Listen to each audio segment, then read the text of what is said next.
To what extent do we have an impact on who gets the job? I mean, fundamentally not at all, really. But at the same time, we do decide who gets to audition. Yeah. So it's that rather than who gets the job. I mean, we will have a strong opinion about it. Sometimes we'll choose to share that opinion with the producer and director. Sometimes not. Sometimes we're asked. Sometimes we're not. Yeah, exactly. Yeah.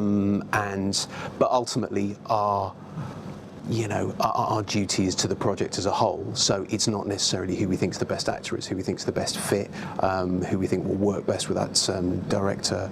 So there's all sorts of things that come into play, and sometimes we get listened to, but that's not the point.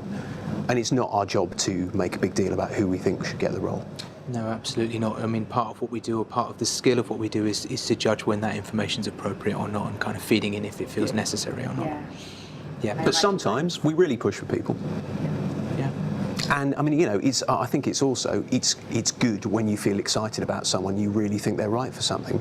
I mean, there's nothing better than bringing someone in and having a director sat in the room and thinking, all right, yeah, I feel like they're bang on for this. I hope they nail it. And then when they do, it's great. It's very satisfying. I mean, I suppose as you mentioned, the point at which we really influence the process is early on when we're deciding who comes in for it.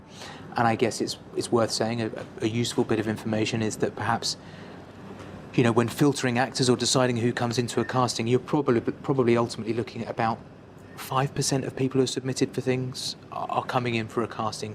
Probably something like that, not much more than it at all. So you are filtering to that extent. Yeah.